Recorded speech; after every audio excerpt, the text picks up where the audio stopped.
2 Years Below the Horn, Operation Tabarin, Field Science, and Antarctic Sovereignty, 1944 to 1946. Written by Andrew Taylor, edited by Daniel Haidt and P. Whitney Lackenbauer, and narrated by Walter Brown. Introduction. Written by Daniel Haidt and P. Whitney Lackenbauer.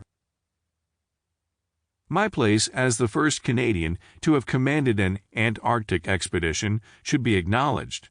Now, Andrew Taylor, 1988. On 10 August 1946, the Toronto Star Weekly printed an article about the Antarctic that included an interview with the commander of a British expedition to the region, a quiet, sturdy, and ruddy-complexioned Canadian Army major named Andrew Taylor. This soldier and his men had lived dangerously in the Antarctic for 2 years, almost cut off from civilization. Several of the expedition's members survived an avalanche. The expedition crew persevered against 130-mile-per-hour blizzards that could disorient and kill men from exposure and throw heavy sledges 100 feet through the air. The mission even had to manage without 2/3 of its 1945 supplies after 2 huge icebergs collided with the resupply ship and forced it to limp back from the Falklands.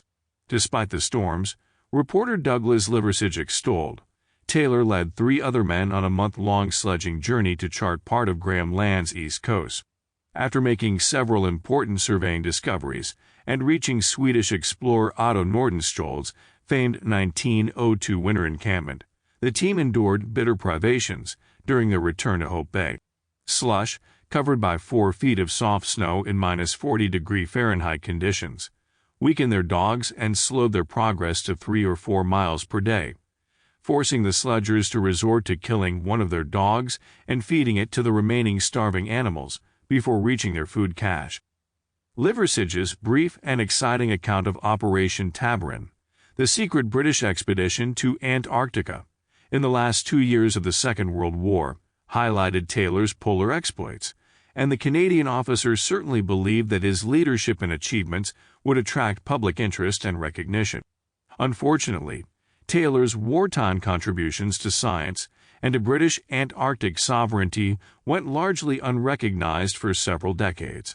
This was a consequence of the remote theater in which Taylor served, his Canadian background, the sheer scale of post-war Antarctic expeditions that overshadowed the wartime activities of which he was a part, as well as his failure to publish his memoir of the Antarctic Operation, 2 Years Below the Horn.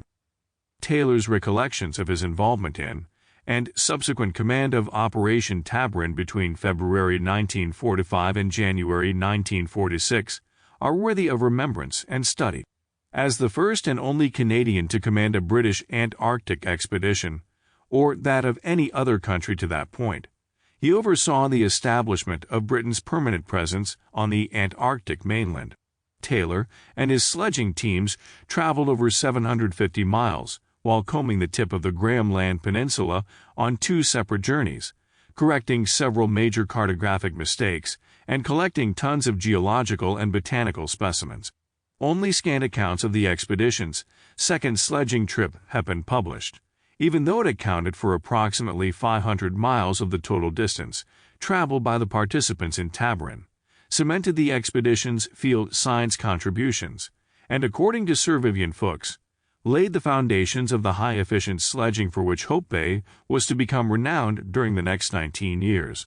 Moreover, Taylor and his men accomplished all of these feats on the Antarctic mainland while making do with wartime shortages and without losing a single man.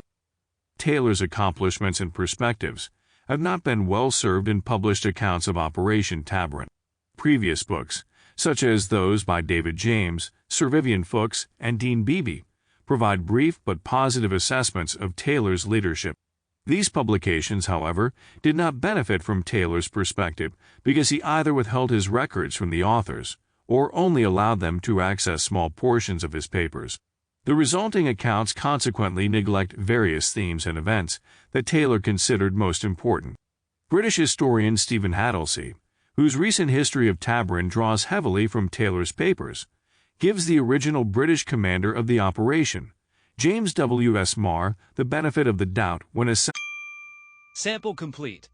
Ready to continue?